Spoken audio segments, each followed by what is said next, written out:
Good evening. My name is Mike Scheibler, and I have the privilege of serving as superintendent of the Rockford Public Schools for the past 30 years.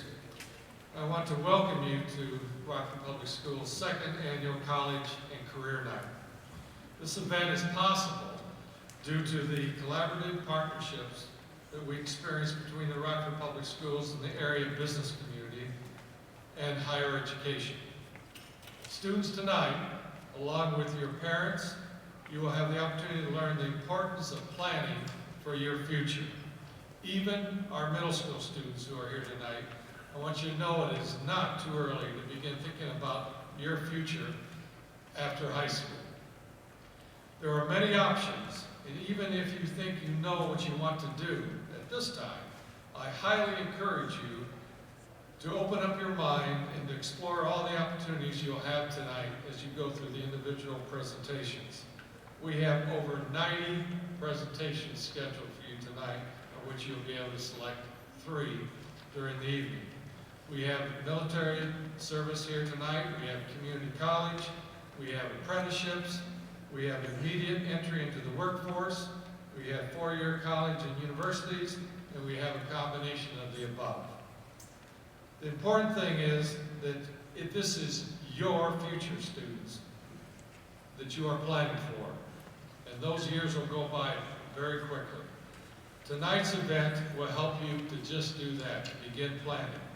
Rockford Public Schools and the Rockford Area Chamber of Commerce have enjoyed an outstanding partnerships for many years to provide opportunities for our families. As you know, we'll be having our March 17th Community Expo this year again. And during that time, this is important to know, that we'll be offering 4 $1,500 scholarships, 2 in the trades and 2 in higher education. So seniors that are here tonight, and also tell your friends, to contact your high school counselor or the Rockford Chamber of Commerce to learn more about how to apply for these 4 $1,500 scholarships. I also want to thank the Rockford Education Foundation for providing funding to help us to implement this program tonight, as well as area business partners who are making this event possible. I also want to recognize the Rockford Public Schools staff, Lisa Jacobs, Mike Graham, Dan Zane, Tom Hosford, Lisa Weidenfeller, Adam Burkholder, Eric Cavalli, Kirsten Myers, Ken Parker, retired Assistant Superintendent Ryan Kelly, Kayla Fox, and Dan Brown for their work on this event tonight. So now I want to introduce to you Blaine Kellmeyer. Blaine is, I think many of you in Rockford know, of Kellmeyer Plumbing, has been instrumental in working with the school district and the area business community, and not only planning last year's event, but also planning this year and the future events to come. Blaine?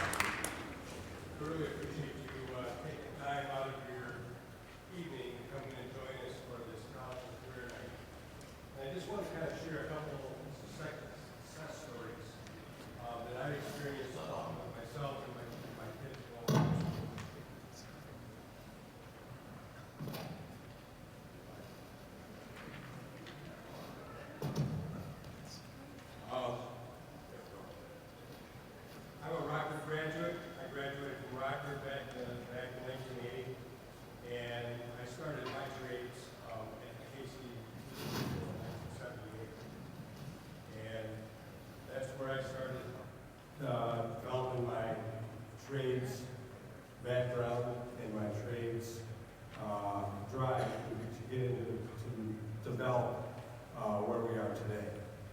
My children also are Rockford grads, and they did a combination of KCTC and college. My son is now a project manager for a very large mechanical company in Dallas, Texas, and is a fair skate grad, and also started his college career at Junior Chamber College, or JC.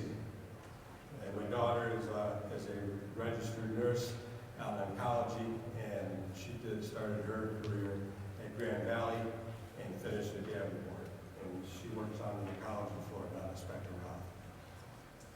cool thing about that is that she went and, or they both did, started their career at ACTC and developed a drive to get into their career, and then finished it with college.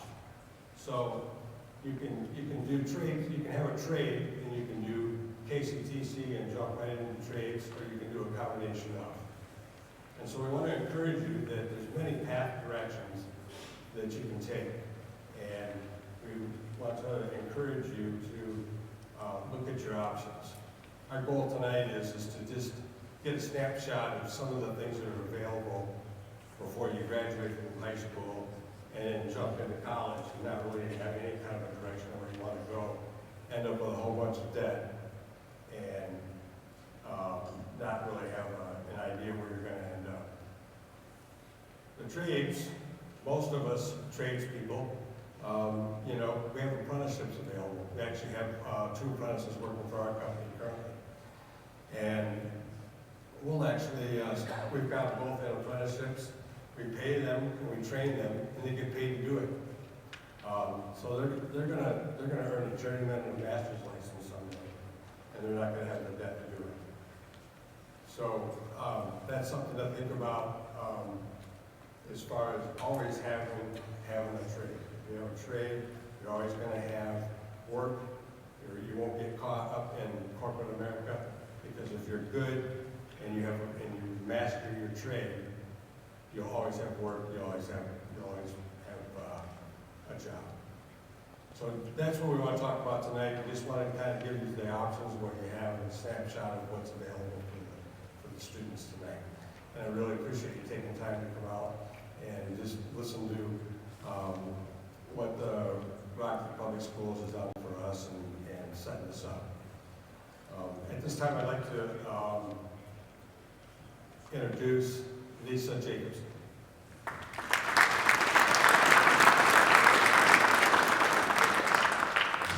Thank you. One quick comment or just a reminder for all of you. After Dr. Pink's presentation, I ask that you all remain in your seats because Principal Dan Zhang will be here to present our large prize sponsorship 55-inch television that was donated this evening by the Skilled Trades. And so I ask that you remain in your seats. He's also going to provide some information regarding many of the donations and prizes that we have available for giveaways this evening. So please stay in your seats briefly for his quick words after Dr. Pink's presentation. Dr. Pink became the 10th president of Grand Rapids Community College in May 2017 and is the first African American appointed to the post in the institution's 100+ years.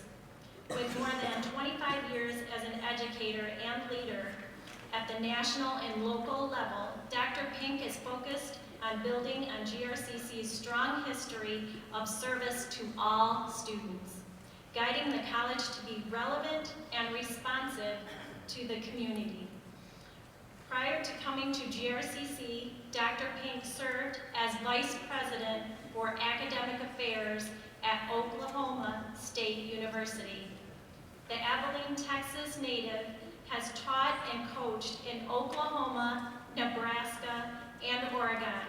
He was inducted into the York College Athletic Hall of Fame in 2016 for his performance as a student athlete.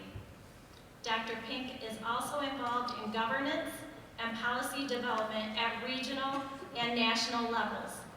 He was elected to the Board of Trustees for the Higher Learning Commission, the accreditor for colleges and universities across 19 states, and was appointed by Governor Rick Snyder to be a member of the state's 21st Century Talent Creation Subcommittee. In West Michigan, he serves on the boards of Spectrum Health Hospitals Group, the United Way of West Michigan Works at the Right Place. Please join me in welcoming Dr. Pink.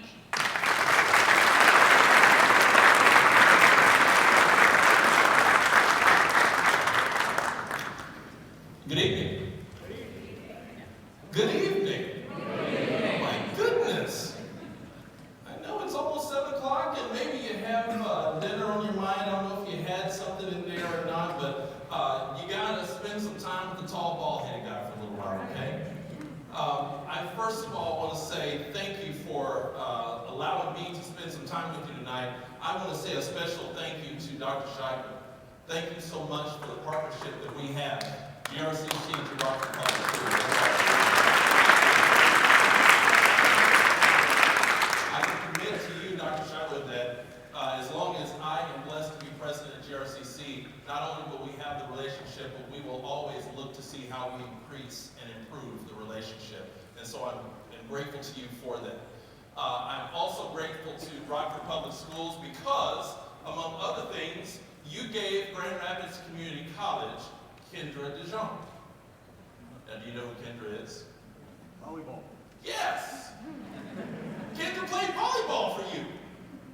And Kendra just finished up her second year of volleyball at GRCC, where she is a 2-time National Junior College Association All-American.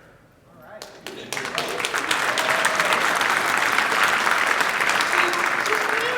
She's from Rockford. She played volleyball right here.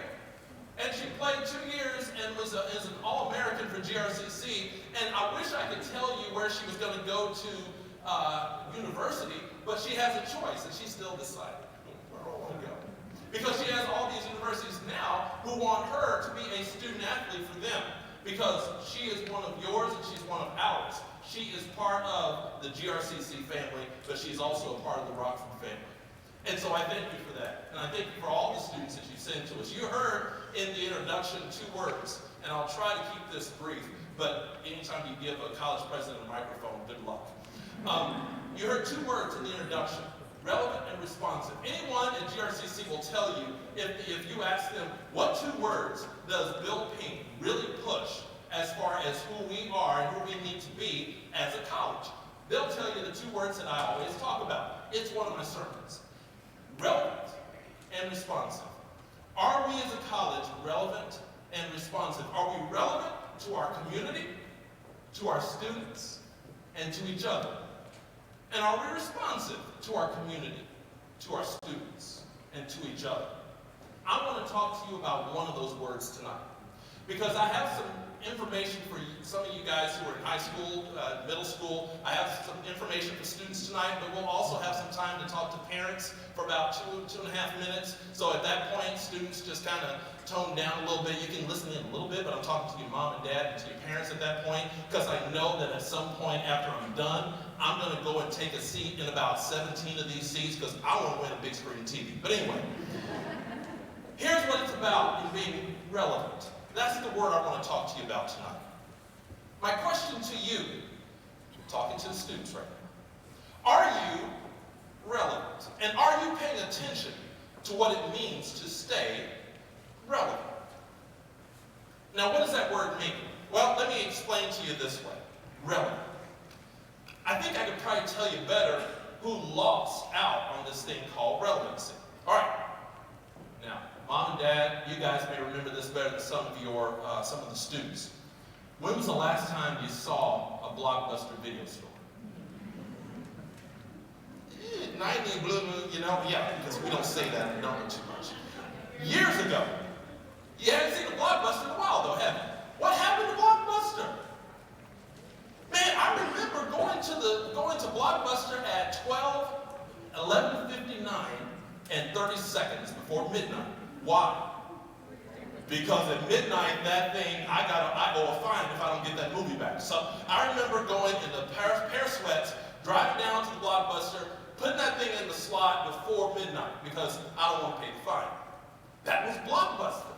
That was returning the DVD. Okay, that was returning the VHS also, but that was returning the movie. What happened to Blockbuster? In a word,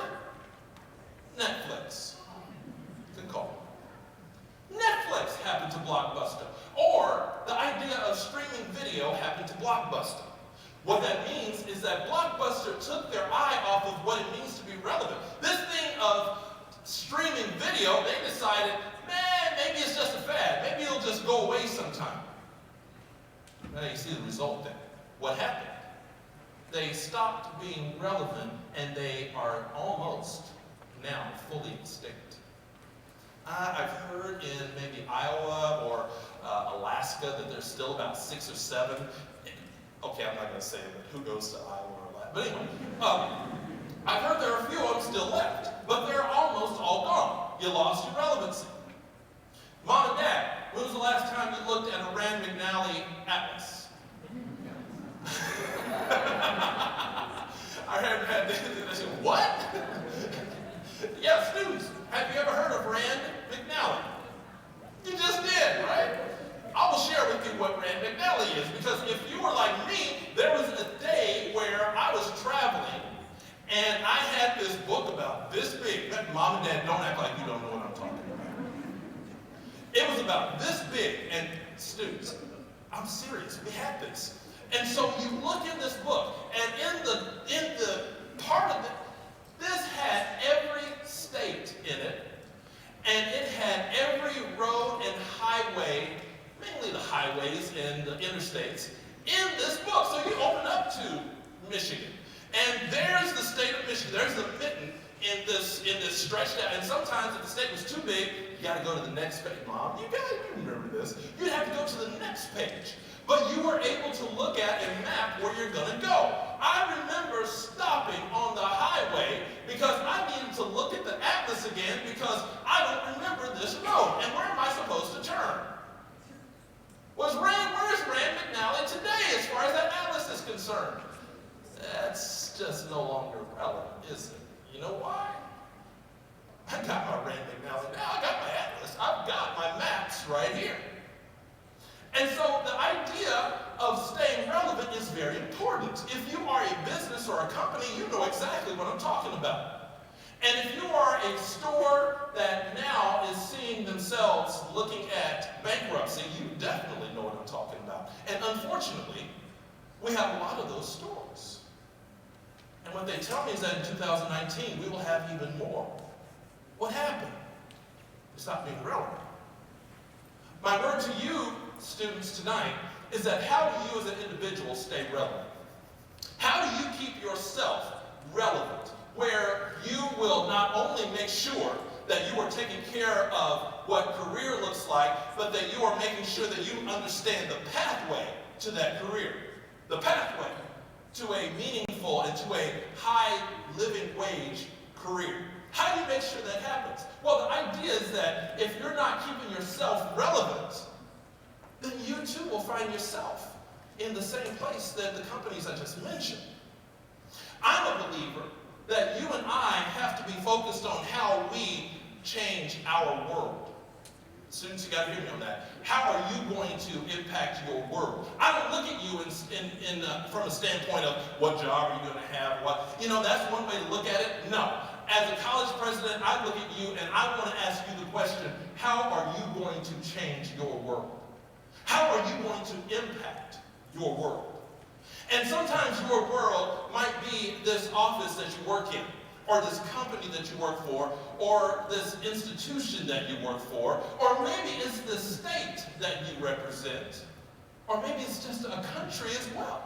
But how are you going to impact your world? It means that you have to stay relevant.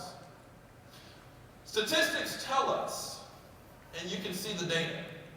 In the United States, what the data shows us is that by the year 2020, and the last time I checked, that's next year, that 65% of the jobs that will be in the United States will require some level of post-secondary training or education. Think about that. 65% of the jobs will require some level of post-secondary, after high school, training or education. That might mean a certificate that is in skilled trade or something of that nature. It might mean that it's a PhD because you're going to do something of research or you want to one day become maybe a university or college president. But all of those and everything in between, a certificate to a PhD, that is a post-secondary education or training. 65% of the jobs by next year will require that. How are you preparing yourself and staying relevant so that you are ready for that? Let me tell you a key to that, and this is what I fully believe. I get so tired these days of people that say that the whole idea of preparing yourself for the career is an either or. It's either a college degree or something else. I'm a believer that it's a both. Because I can, at our institution, at our college, we have, by the way, I don't know if you know this, GRCC. So GRCC is actually the oldest community college in the state of Michigan. You guys go ahead and give me a hand for that. That's my college. I ask most people, so how big do you think GRCC is? Well, I hear 5, 6, 8, 10,000 students. Over the course of a school year, when you talk about all the credit and non-credit, all the workforce training, job training, skills, all that stuff that we do, by the end of a year, we are anywhere from 22 to 25, maybe even 28,000 students. And some of those students are right here in Rockford. Matter of fact, I can tell you that this semester we just started this last week, we have almost 500 students on our campus that live in Rockford. Some of those are traditional, some of them are non-traditional, but Rockford means a lot to GRCC. When you start talking about some of the programs that we offer, and some people get hung up on the fact of, yeah, but Dr. Pink, don't I need a bachelor's degree? Depends on what you're trying to do. But I can tell you that some of our folks who come through our college, they may start off at a certificate level. They just want to get a certificate and learn something of a skill trade. And they come and they get that training, and then they get onto a job and they're working and they're making a pretty good wage. But it doesn't have to be an either or, remember that. So, because those very same people who may come to us for a certificate or for an associate degree, and they go to work and they're doing well with work, all of a sudden they realize, wait a minute, I'm actually working for a company that tells me, I'll pay for your school if you want to go back. So those are some of the same people that either come back to us for the degree or go on to Grand Valley, to Western, to Ferris State, to Davenport. All of the schools that you see out there. It doesn't have to be this either or. It can be, and in many cases it is both. Don't let people convince you that you either have to do a bachelor's degree or you have to do something else. You can do both. I think the way we have to rethink this is not necessarily the idea of going toward the bachelor's degree or whatever. I think the way we have to rethink it is how that looks in terms of how quickly I get to that point. And being okay with the fact that maybe it starts out with an associate degree or a certificate, and I start my job and I'm working and I'm making good money, and now this employer is not only paying for me to go back to school, but they're making time for me to go back to school. I challenge you, when you go out and talk to some of those employers over in the cafeteria, I challenge you, talk to them about that. Hey, do you have reimbursement? Do you actually help people in going to college? I guarantee you many of them will tell you, yeah, we do that. Parents, I told you I had some information for you. Students, you don't have to do that, but just, okay, listen still. Parents, make sure that you are in that mode of thinking that is so different than what many of us grew up in. I remember growing up in my household, and I remember it was a household that we didn't have a whole lot, but we still knew Mom and Dad wanted all 5 of us to one day go to college. That was the whole push. Man, it was going to be hard because we didn't have much of anything as far as money is concerned. It was going to either have to be by the grace of God, or thank the Lord I knew how to put a little orange thing into a round hole. But if I didn't have that, oh my goodness, how was I going to afford college? Mom and Dad, let me tell you this today. Sometimes it's not the wisest thing to push your child toward the idea, but you've got to get this college degree, you've got to get. It could be that they start out something different and work their way into that. That might be their path. And I need you to understand that that path is okay. Let me give you my case in point. I just a couple of weeks ago spent time with our son. Our son and his wife. Our son's 23 years old, in the Marine Corps. We went to visit him during the Christmas break. Our son has been in the Marine Corps for almost 5 years now. He will get out of the Marines in May of this year. Our son went straight into the Marine Corps out of high school. Shocked us. Because we thought for sure he was going to go to the university because he was on an engineering track and he's going to major in engineering. We had all these internships, all this stuff lined up for him. He walked in one day during his senior year and said, I'm going to the Marines. And so here we sit, and he is preparing to leave the Marine Corps in May. And let me tell you this from my standpoint. His job that he has in the Marine Corps is database and networking and cybersecurity. I had a conversation with him just a week and a half ago.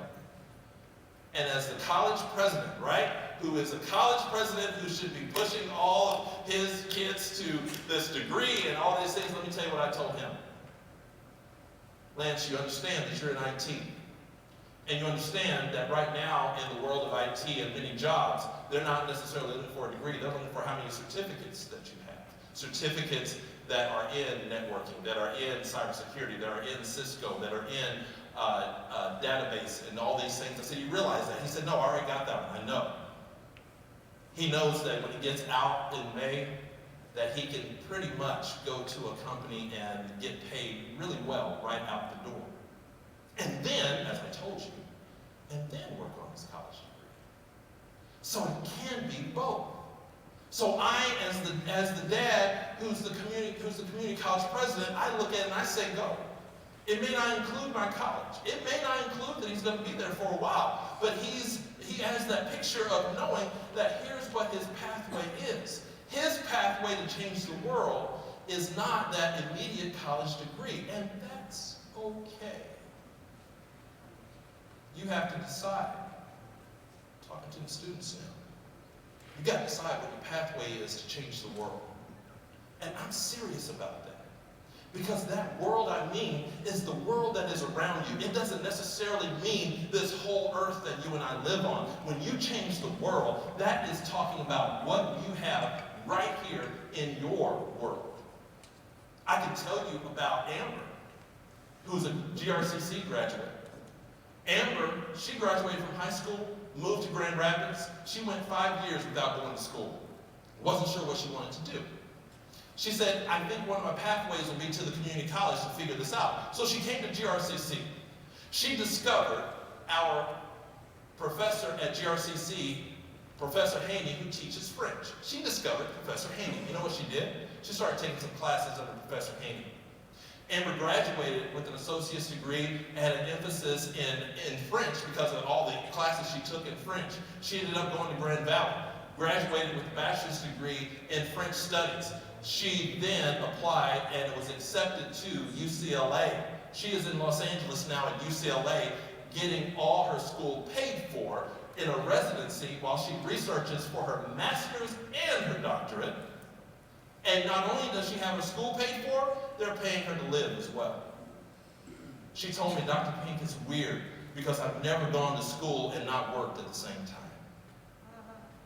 That's Amber, how she's going to change her world. I can tell you about John. John is a GRCC graduate. John graduated, oh my goodness, from JC. JC? Okay, good. So he graduated from JC, not CC. He graduated from our school back in probably the early 90s. And John went on to his bachelor's degree, finished that up. John went and got his master's and his doctorate, and now today, John is an assistant superintendent for one of the major school districts in the state of Michigan. John told me, Dr. Pink, I love everything I did. Now I'm bragging on my school, by the way. He said, I love all of my education, but GRCC is what gave me my true education. Because I now know how I'm changing my world. John is changing his world. But I'll also tell you about Leanne. Leanne was homeless with a child. She was living in a car. She walked into the doors of our Michigan Technical Education Center in Grand Rapids, and she said, I need to figure it out. Our folks got her and said, let's talk about this. Let's figure out what you need to do. And not only was she connected to some of our services, Mel Trotter Ministries, where she had somewhere to stay, but we connected her to our medical assistant program. Leanne today is working for St. Mary's Hospital. She's a medical assistant. She has her own place to live. She's taking care of her child. She's figured out where she will change her world. A challenge to you, students. As you go through these hallways tonight and you look at all these schools and all these different opportunities, all these companies, while you look at those things, and then as you get up tomorrow and you start in on finishing your education journey in the next 1, 2, 5 years, don't look at this just as an education. Don't look at it just as, what am I going to do afterwards? You look at this from a standpoint of, what is my pathway to change the world? I look forward to seeing you in my school one day. God bless you. Thank you very much.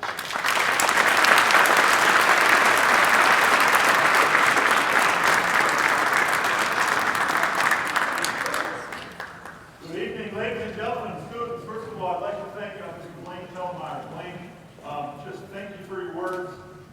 Thank you for your presence in our community with your business. But more importantly, Blaine, you care about our kids here at Rockford High School passionately. And I greatly appreciate that about you, Blaine. Thank you, Blaine Tellmeyer. Simply, Dr. King, I just want to thank you so much for your passion for education and the presence of your great institution right here available for our students at Rockford. Like Dr. Schreiber, I greatly value that. Just a tremendous, viable, great opportunity for graduates of Rockford High School to take advantage of your institution. Thank you for your leadership, Dr. Pink. Okay, quick house cleaning item. Many of you have your program. So if you have, when you leave and you're heading out the auditorium entrance, you can go to the right and go back to the booths, or you can go to the left, and we're going to adjust it by a few minutes at a time, by just a few minutes. Go to the left into our breakout sessions. We have staff in the hallways to direct you. We have signage to direct you. So again, right to the cafeteria for booths, to the left to our breakout sessions. Students, you should have received a blue ticket. At about 7:30, we're going to start drawing numbers from the blue tickets. So please stop by the main office. You'll see a whiteboard there, and we'll have the numbers from the raffle that we drew for some just amazing prizes from our vendors and our presenters. And again, those winning ticket numbers will be posted outside of the Rockford High School main office. And again, come down and claim your prize if your ticket matches some of those numbers. Now, for our grand prize, I certainly want to draw attention to, as Mrs. Jacobs said, our skilled trade donations for our big screen TV, which is backstage or coming out momentarily. Here it is. Nugent Builders Incorporated, Innovative Builders and Remodelers, Bruce Hayes Builders,